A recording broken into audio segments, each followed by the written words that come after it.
Bismillahirrahmanirrahim. Alhamdulillahi rabbil alamin, wassalatu wassalamu ala rasuli rabbil alamin, Nabiyyina wa habibina wa qudwatina Muhammad ibn Abdullah wa ala alihi wa sahbihi wa man walah, amma ba'du. Para jemaah sekalian, ini adalah merupakan sesi tanya jawab pagi Sabtu 19 hari bulan 2 2022 bersamaan dengan 17 Rajab 1443, dan ini adalah merupakan siri yang ke-62. Siri tanya jawab kita 62 semenjak kita buka tanya jawab pada musim PKP yang lalu. Baik, soalan yang pertama, sekarang ini timbul soalan dan perbincangan. Bolehkah solat jamak dan qasar bagi mereka yang bermusafir setelah masuk waktu solat di tempatnya? Kita nak musafir pukul 2, pukul 3 tengah hari. Jadi masuk Zuhur dah azan. Tapi kita tak solat di rumah kita. Tak solat di rumah. Nak pergi solat di mana? Kita keluar pergi boleh setengah jam dulu. Sampai di tengah jalan, contohnya saya di sini di Kuala Krai, Sungai Durian ni. Kita pergi sampai ke Pahi ke, sampai ke orang panggil tengah jalan lah, jumpa dengan masjid comel-comel, kita berhenti, kita solat Zuhur dengan Asar jamak takdim di sana. Boleh ke tak boleh? Tuan-tuan kena ingat, jangan solat di rumah. Ada setengah orang disalah faham. Dia kata boleh lah, kita nak musafir, kita solat di rumah lalu lah, jamak takdim Zuhur dengan Asar. Tak. Yang ni kita tak solat lagi. Kita keluar dulu, baru kita solat. Boleh ke tak boleh? Itu soalan. Kalau nak solat di rumah, solat biasa. Macam kita nak musafir pukul 2.30, pukul 3 tengah hari. Dah. Masjid dekat rumah kita orang azan, pergi ya solat. Solat Zuhur biasa. Nanti bila kita dah musafir, travel, masuk waktu asar, nanti kita berhenti. Solat asar je lah, 2 rakaat. Boleh. Walaupun kita mula dengan di rumah kita 4 rakaat. Kemudian kita pergi di musafir, kita solat asar di sana 4 rakaat, tidak menjadi halangan, tak ada masalah. Cuma yang timbul soalannya, saya nak jamak, kita tak solat di rumah, kita keluar, sampai dia keluar daripada kawasan kita, kita pun nak solat jamak takdim Zuhur dengan Asar, boleh ke tak boleh? Ini yang jadi perbincangan.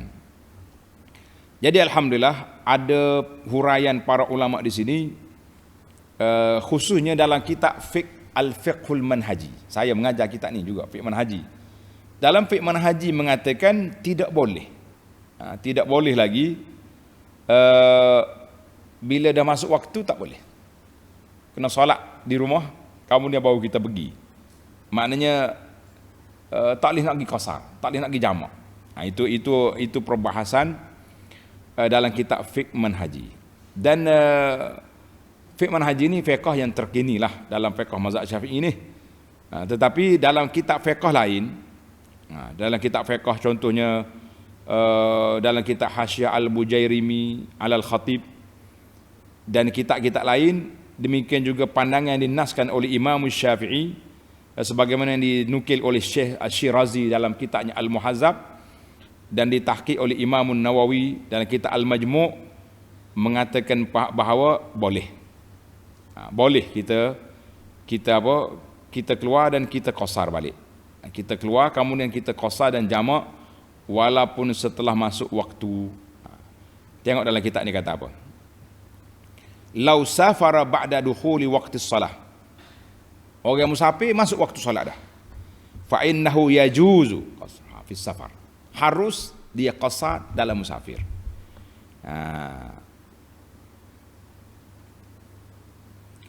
Berbeza kalau kita solat belum musafir, tak boleh. Mana bila kita keluar rumah lagi, tidak boleh kita qasar. Jadi jelaslah masalah ini, insya-Allah tidak ada masalah. Cuma tadilah khilafnya dalam fiqh manhaji itu. Jadi kita mengatakan masalah ini luas, dan alhamdulillah saya memilih pandangan ini, pandangan yang ramai di kalangan ulama yang muktamad dalam mazhab mengatakan boleh. Kita kata alhamdulillah. Jangan duk cari hak sempit lah kalau ada yang luas. Nah, kita hak luas nak pergi sempit, yang sempit nak pergi luah pula. Jadi kita yang ada keluasan itu kita ambil. Maknanya boleh. Tapi tadi ingatlah jelas. Jangan buat di rumah. Kalau buat di rumah solat biasa. Dan kalau azan dah zuhur, saya syorkan sangat tuan pergi solat berjamaah di masjid. Yang kata saya nantilah, saya nak qasar tengah jalan. Tak ada masalah. Kita hidupkan syiar solat di kampung kita dulu. Kamu dalam perjalanan nanti kita qasar je asar. Alhamdulillah. Ataupun maghrib, maghrib dengan isya, boleh. Soalan yang kedua, minta nasihat, pandangan. Sekarang ni sibuk para pejuang yang mendakwa sebagai pejuang sunnah, pejuang yang mendakwa sebagai ahlus sunnah, macam-macam ada. Tapi bila berlaku clash, khilaf di kalangan pandangan-pandangan ulama, kita tengok dua-dua kumpulan ini macam hilang kawalan. Kan? Hilang kawalan dengan kata-kata sindiran, dengan kata-kata sinis, lukisan-lukisan kartun yang amat menyakitkan hati masyarakat awam tengok. Bahkan masing-masing keluar video, yang ni keluar video pendek tuan-tuan yang mulia, yang ni keluar video pendek pula dengan kata-kata yang ialah kata-kata yang tidak baik. Masing-masing perli memerli. Tak, ustaz yang mengaji secara formal dengan tak formal pun perli. Tak, orang ni tak ada ilmu, orang ni mengaji kerana nak CJ, tuduhan-tuduhan jahat begini. Kita kata dua-duanya tidak diajar oleh Nabi sallallahu alaihi wasallam. Tidak diajar oleh Nabi sallallahu alaihi wasallam. Yang Nabi kita ajar supaya buatlah dengan perkataan-perkataan yang baik-baik, perkataan yang mulia. Sebab apa? Tuan-tuan dan puan-puan, kita ni ada adab, ada etika. Ada adab, ada etika. Nabi kita sallallahu alaihi wasallam tidak ajar kepada kita dengan bahasa-bahasa kesat, bahasa-bahasa yang buruk. Bukanlah bahasa bahasa yang diajar oleh Nabi sallallahu alaihi wasallam. Nabi kita kata wala fahasyan wala la'anan. Nabi kita ni bukanlah orang yang punya bahasa yang orang panggil yang keras-keras, bahasa melaknat orang, bahasa maki hamun orang, tidak. Jadi kalau kita ada masalah, kalau kita ada nak tegur, kita tegurlah orang dengan cara yang baik, kita tegurlah orang dengan cara yang beretika, kita tegurlah orang dengan cara yang orang panggil yang sempurna, supaya kita tidak terjebak dalam perangkap syaitan. Syaitan memang suka. Syaitan memang sangat suka kalau kita berkelahi. Itu kerja dia. Kerja syaitan. Yang kita pergi jadi ikut syaitan tu apa? Walaupun ada sehari dua ni sibuk, kan, orang keluar video dia bercakap dengan syaitan. Sebab itulah kata-kata masyhur daripada Imam Malik rahimahullah ta'ala. Dia kata kalaulah orang tu nak mempertahankan kebaikan bisyatmi wassabi, dengan maki hamun, dengan kata-kata yang buruk, maka tahulah orang itu ma'lulun niyah, niat dia tidak baik. Konon-kononnya nak mempertahankan yang baik, tapi niatnya tidak baik. Ini cakap betul lah. Oleh kerana timbul dah soalan ni, ada 2-3 Facebook pejuang declare sebagai ahli sunnah yang kuat. Bila saya tengok Facebook dia, memang Facebook untuk menyindir orang. Kita kata siapa nak belajar sindir, belajarlah dengan ustaz ni. Saya tak nak sebut.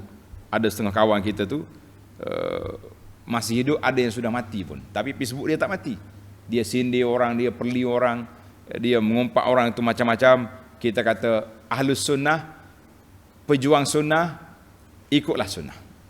Dalam kita berinteraksi, dalam kita berikhtilaf, jangan mudah label-labelkan orang, tuduh-tuduh orang, ambil gambar orang, pangkah. Ini semua perbuatan buruk yang diajar oleh syaitan, tidak diajar dalam sunnah Nabi sallallahu alaihi wasallam. Muhasabah kita. Ada sebuah poster yang saya tulis, kita kata apa? Malaikat belum pencin. Malaikat belum pencin. Maknanya malaikat masih lagi menulis apa yang kita buat. Malaikat masih lagi menulis apa yang kita kata. Jangan senang-senang kita ni mentang kita rasa kita betul, kita boleh buat apa saja yang kita nak buat. Kita kata tidak. Setiap orang tu ada ada dia punya tanggungjawab, kan? Dia punya tanggungjawab tu ada, maka kita hati-hatilah. hati-hati kita ni. Kalau kita tulis ma yalfizu min qaulin illa ladaihi raqibun atid. Ingat. Allah kata tidak ada apa ni, ucapan kita, tulisan kita yang kita tulis, ada malaikat yang mencatat. Tak kira lah atas nama pejuang apapun. Ini kata-kata Imam Malik yang saya sebut tadi. Dia kata iza ra'aitar rajul yudafi 'anil haqqi. Bila kamu tengok seorang pembela kebenaran itu membela dengan cara yashtumu wa yasubbu wa yaghdab, fa'lam annahu ma'lulun niyah. Mu tahulah orang itu niat dia tidak baik. Sebab kebenaran tak perlu pada sifat-sifat yang buruk macam ni. Kebenaran itu cukup dengan apa? Dengan kita nyata yang benar, insya-Allah orang akan ikut. Gitulah juga kita ni. Sama juga dengan bahasa orang yang buruk, kata orang silahul laim kan qabihul kalam. Ini kata-kata menarik juga daripada ulama salaf. Silahul laim, tulis ni tuan-tuan. Silahul laim maknanya senjata orang yang buruk perangai itu, iaitulah cakapan dia yang huduh. Cakapan huduh. Dia kalau duduk tuduh orang pelik-pelik tu, lari lah, tak usah duduk dengar. Kalau ada TikTok macam ni, tutup ya, padamkan. Sebab dia banyak menimbulkan masalah kepada kita.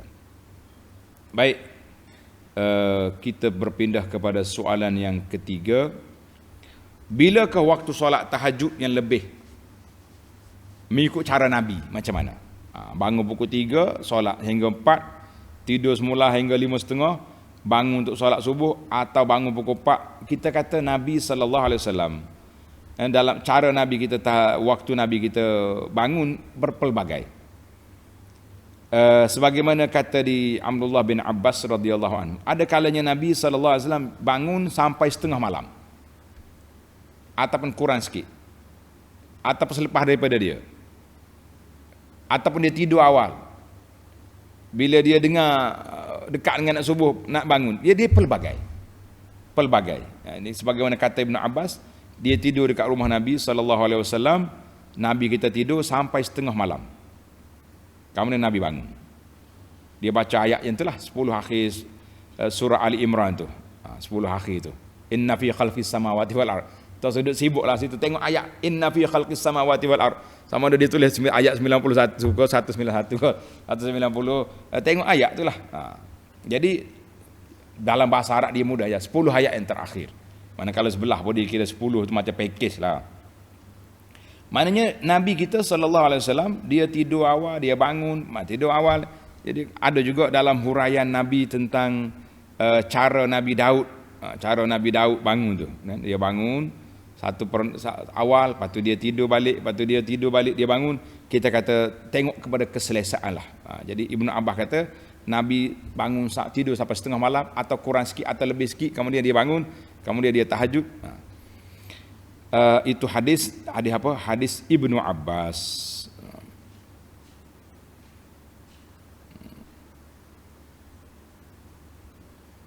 Baik, soalan yang keempat. Apakah nasihat kepada Bilal yang azan terlalu gopoh? Pak Bilal nak gimana ni? Sehingga kan kita tak sempat nak jawab setiap kalimah dengan sempurna. Masya Allah. Allahu Akbar, Allahu Akbar, Allahu Akbar, Allahu Akbar. Gitu kali ya. Tak sempat nak jawab. Jadi nasihat kita kepada Bilal, Tuan Bilal ni orang yang dipilih oleh Allah Azza wa Jalla membawa tanggungjawab yang besar, iaitu apa dia kerja Bilal? Yang pertama, Bilal sebagai pemegang amanah. Dalam hadis kata al-imamu dhamin, imam menjamin. Betul tak betul solat makmum dia, kita kena ikut imam. Wal muazzin mu'taman. Muazzin bila itu pemegang amanah. Sebab tu dia jangan azan kecuali masuk waktu. Kalau tidak nanya. Hari Khamis, hari Senin contohnya, salah azan, orang buka puasa dengan sebab kita salah. Nanya tu. Jangan buat-buat. Jadi dia panggil Bilal pemegang amanah. Maka Bilal berilah peluang kepada para jemaah, jangan suka-suka orang panggil senang-senang je dia punya nak azan cepat sampai orang nak jawab tak boleh. Satu penyakit.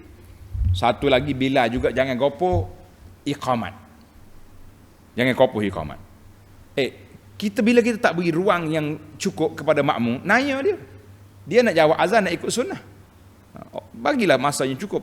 Allahu Akbar, Allahu Akbar.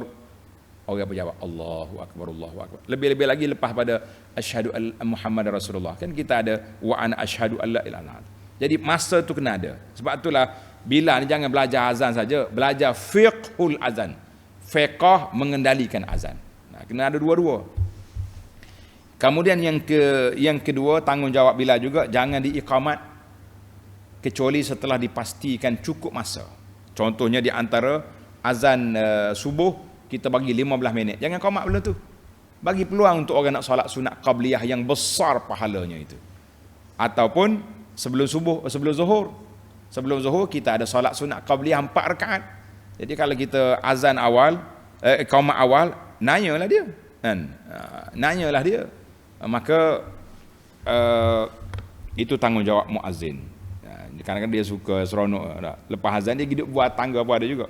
Jadi kita kata cuma hadis ini al-imam dhamin wal muazzin mu'taman, hadis ini dikeluar oleh Imam Abu Daud. Baik, soalan yang kelima, betulkah apabila kita buat solat hormat waktu kita tak perlu lagi ambil wuduk dan menghadap kiblat?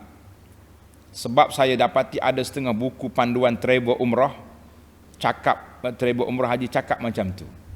Jadi kita kata ginilah para pelajar sekalian, solat hormat waktu ni solat yang sangat terdesak. Tidak ada pilihan lain kecuali itu saja. Sangat terdesak. Macam kita balik daripada Mekah nak balik ke Malaysia. Kita akan solat atas kapal terbang. Subuh solat atas kapal terbang. Kalau kapal terbang haji 400 orang ada. A380 tu 400 lebih tu. Jadi kalau solat serentak nak bangun, dibimbangi bergoyang kapal terbang, nak guna air banyak. Maka pada ketika itulah yang mereka diajar supaya solat hormat waktu. Tapi sebelum sampai ke situ, langkah-langkah yang perlu dibuat mesti kena ada. Apa dia langkah? Langkah yang pertama, kita tahu kita akan solat atas kapal terbang. Subuh solat atas kapal terbang. Jadi sebelum naik atas kapal terbang, ambil wuduk siap-siap. Pakai stokin tebal di kaki. Kita ambil wuduk, sudah ambil wuduk sempurna, kita pakai stokin yang tebal. Dan tuan-tuan kena ingat, duduk atas kapal terbang, kalau kita tidur dengan duduk begini, tak batal wuduk. Jagalah wuduk tu. Kita terbang dah pukul 12, pukul 2 dah kejap lagi subuh lah. Jadi sabar, bila masuk waktu subuh, kita boleh solat wuduk dengan ada. Tapi tidak dibenarkan bangun, tidak dibenarkan berdiri, tidak dibenarkan sebab semuanya jemaah haji nak solat belaka. Ketika itu kita solatlah atas kerusi. Saya terbatal wuduk. Baik. Kalau batal wuduk pun senang, kita ada spray, kita boleh basuh muka, tangan, kepala sapu ikut yang kita mengaji tu. Ya, kemudian kaki tak payah basuh sebab kita dah pakai stokin tebal, kita hanya sapu di atas belakang kaki. Solat ada wuduk. Nak solat ngadap kiblat tak boleh. Pasalah kita kena solat mengikut keadaan yang kita ada. Jadi bagi anaknya, solat hormat waktu ni sangat terdesak di saat tidak ada lagi cara lain nak buat. Tapi kalau masih ada cara, lah. Adapun zuhur dengan asar, kita akan solat di KLIA. Jangan sewena-wenanya. Ni saya tengok sendiri. Dia solat atas kapal terbang. Solat apa tu makcik? Solat zuhur. Habis kita nak turun ke KLIA pukul 4.30, pukul 5 petang. Ada 3 jam lagi masa untuk solat. Solat apa? Untuk solat zuhur dengan asar jamak takhir. Kenapa solat atas kapal terbang?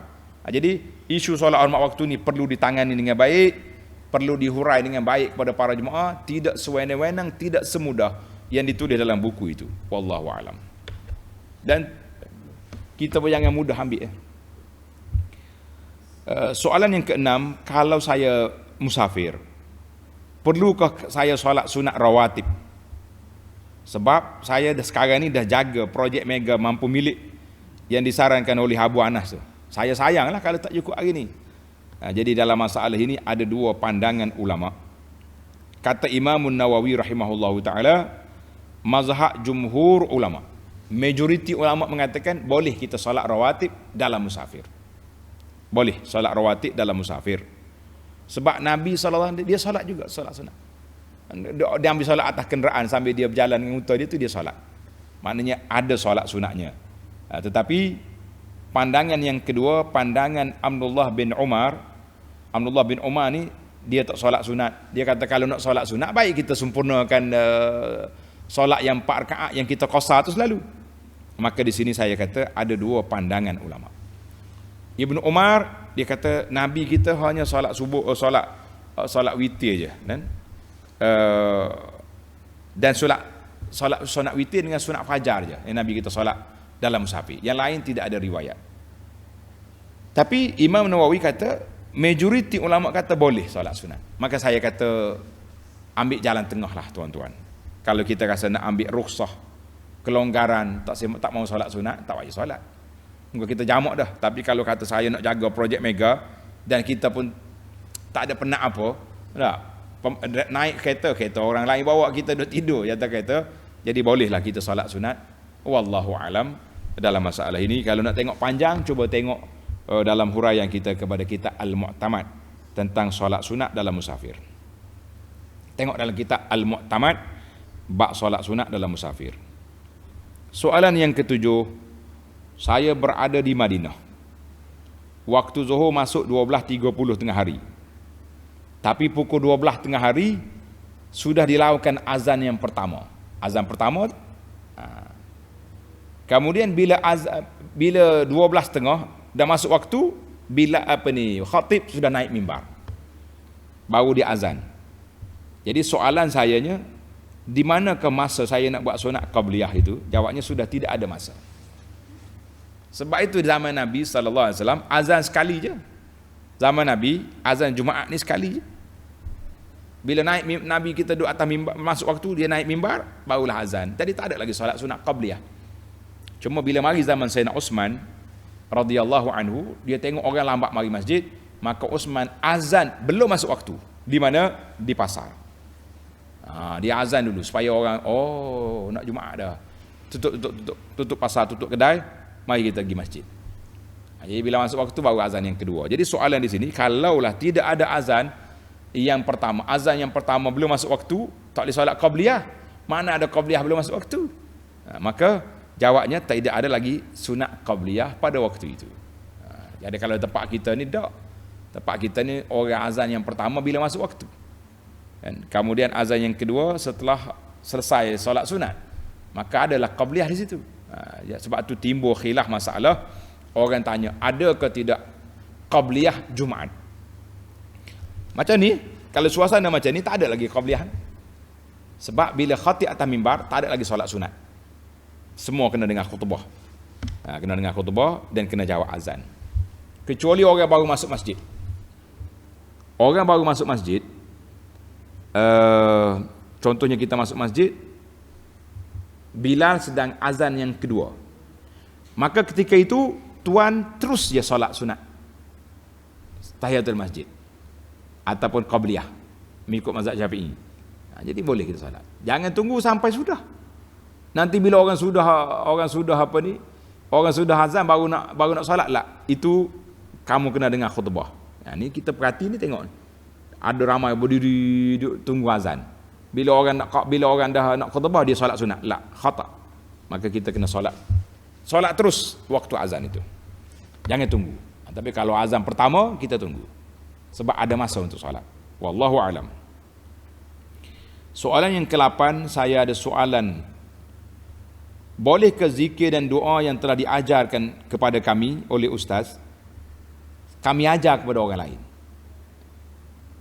Atau adakah kami perlukan apa-apa ijazah dari ustaz untuk mengajar kepada orang lain? Jawab dianya, tidak perlu ijazah, perlu betul bacaan awak tu. Itu je. Contohnya bila kita belajar, saya ajar doa tadi. Tuan-tuan dan puan dah pastikan doa ni betul dari sudut barisnya, dari sudut maknanya. Boleh je ajar kepada orang lain. Tu ada orang kata kena ijazah, kena tu. Ijazah tu maknanya awak perdengarkan balik kepada kita. Ustazah kalau yang perempuan, saya nak dengar ni, ustazah dah ajar doa yang ustaz ajar ni, betul tak saya baca? Kita baca, ustaz tu akui, bolehlah kita pergi ajar orang. Nanti kita pergi ajar yang tak betul pula, nanya ajar yang salah, tak betul, susah juga macam tu. Jadi kita kena buat perkara yang kita boleh buat. Alhamdulillah. Ijazah itu kadang-kadang begitulah cara kita belajar ni. Guru ijazahkan, saya ijazahkan awak. Sekarang ni pula ijazah umum, satu masjid saya ijazahkan kepada kamu, keluarga kamu, anak cucu kamu. Apa ijazahnya tu? Baca pun tak betul. Jadi kita kena, banyak juga orang guna-guna, saya sebut ya, tuan-tuan saya ijazahkan bacaan ini. Tapi kalau nak betul-betul ijazah, kena mari baca balik dengan saya. Kita tengok, betul lah, boleh. Tapi kalau sekadar nak sebarkan poster, nak sebarkan bacaan, silakanlah. Soalan yang ke-9, betulkah ada orang kata zikir kena sembunyi-sembunyi, tapi selawat kena tunjuk? Tak ada ria dalam selawat. Betul? Jawabnya, tak betul. Sebab bagi dia pegang dengan satu hadis. Hadis kata apa? Hadis ni kata, man kullu amalin ma bainal qabuli warradi illa salati alayya. Semua amalan-amalan itu di antara diterima dengan tidak diterima. Semua amalan itu antara terima dengan tak terima, kecuali selawat. Selawat ni diterima semua, walaupun riak, walaupun takabur, walaupun macam sekarang ni, walaupun dengan gendang, dengan lompat, terima belaka. Kita kata tuan-tuan dan puan-puan, hadis yang disandarkan itu, kata di para muhaqqiqun, lam najid ba'dal bahthi wat taftish, setelah kami cari dalam kitab-kitab hadis melalui alat-alat yang ada ini, bahawa tidak ada hadis itu kecuali hadis itu hadis palsu saja. Jadi duduk sandang hadis palsu. Tuan-tuan, semua ibadat lain kita kena sembunyi, kecuali selawat kita kena zahirkan, kita walaupun dengan riak. Tuhan tiba, kita kata tidak boleh. Mana dalil tak boleh? Dalilnya dalam sebuah hadis yang sahih daripada Abi Umamah Al-Bahili radhiyallahu anhu, seorang laki-laki datang jumpa Nabi sallallahu alaihi wasallam. Dia kata, ya Rasulullah, seorang yang berperang kerana nak ambil pahala dan nak ambil sebutan. Orang kata dia berani, boleh? Nabi kata, la syai' lahu, tak ada pahala dia tu, dia riak. 3 kali soalan. Nabi kata, la syai', innallaha la yaqbalu minal amali illa ma kana khalisa. Allah Ta'ala tidak terima amalan itu kecuali yang ikhlas. Jadi siapa dia amal tak ikhlas, maka amalan ini tidak diterima. Hadis ini dari riwayat Imam An-Nasa'i dengan sanad yang sahih. Jadi para jemaah sekalian, jangan duk percaya kepada TikTok riwayat-riwayat yang ada itu, jangan. Maka ada lagi riwayat khas daripada Abi Burdah. Nabi sebut dalam hadis ini, Nabi kata apa? Man shalla alayya min ummati salatan mukhlisan min qalbihi. Siapa dia selawat di kalangan umat itu, solat selawat yang ikhlas daripada hati dia. Ikhlas daripada hati dia 10 kali, maka Allah Ta'ala angkat dia 10 darjat, ditulisnya 10 kebajikan, dihapus dia daripada 10 keburukan. Hadis ini dalam riwayat An-Nasa'i, warwatuhu thiqah, sebagaimana kata di para ulama. Maka kita mengatakan, kekalkanlah seperti biasa. Semua ibadat kita ini mesti apa? Mesti ikhlas kepada Allah Azza wa Jalla. Zikir ke selawat ke sama. Jangan pegang dengan, jangan duk sebarkan hadis-hadis yang tidak ada asal ini. Orang cari tak jumpa, itu hadis palsu nama dia. Baiklah, soalan yang ke-10, benarkah orang kata zikir ahli sunnah cara menari? Kita kata tak benar. Tidak benar. Zikir secara raqs tak ada dalam riwayat Nabi kita zikir bangun dengan sahabat-sahabat duduk menari, duduk hayu turuh hayu hayang gini, tak ada. Oh, dia kata ada sahabat duduk zikir atas unta tu begitu. Itu tabiat naik unta, ngongek-ngongek tu biasalah.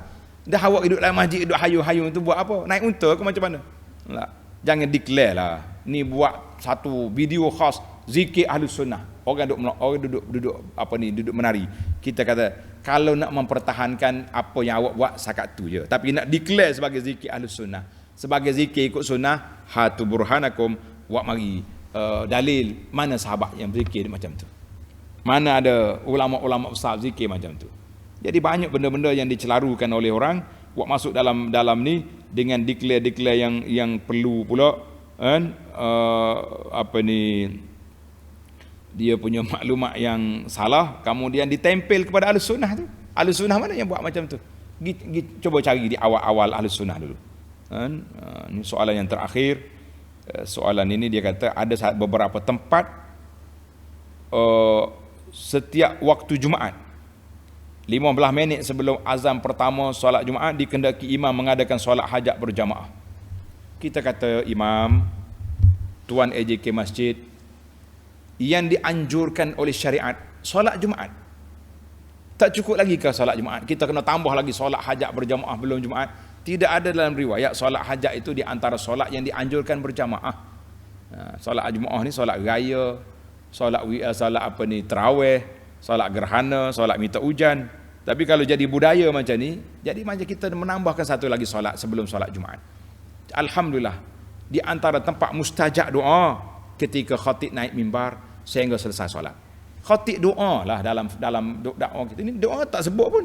Ada panjang doa benda lain dalam khutbah Jumaat. Doa untuk keselamatan, untuk penyakit, untuk wabak, untuk anak nak periksa, tak sebut. Kenapa tak sebut? Itulah kita. Tempat yang disyariatkan kita tak buat. Tempat yang tidak dianjurkan oleh syarak, kita reka sendiri pula buat kerja. Jadi hati-hatilah tuan-tuan. Kita tak naklah buat mengatakan ini satu perbuatan yang begini-gini, tetapi kekalkanlah dengan amalan sunnah yang ada itu. Itulah yang dianjurkan. Memanglah hari Jumaat ni para sahabat solat je, mulai masuk masjid sampai khatib naik mimbar. Tidak ada waktu larangan pada hari Jumaat. Tidak jadi masalah. Tapi menganjurkan setiap minggu macam ni, ada setengah masjid bukan belum Jumaat, lepas Jumaat. Ada juga. Kita kata Masya Allah, Tabarakallah, kita hiduplah dengan sunnah Nabi, tenang, aman, tidak ada ketakutan bagi kita, dan tidak ada kecelaruan. Jadi setakat itu dululah 11 soalan. Mudah-mudahan ada manfaatnya kepada kita semua, insya-Allah. Subhanakallahumma wa bihamdika asyhadu an la ilaha illa anta astaghfiruka wa atubu ilaik. Wa sallallahu ala nabiyyina Muhammad wa ala alihi wa sahbihi ajma'in walhamdulillahi rabbil alamin. Wassalamu alaikum warahmatullahi wabarakatuh.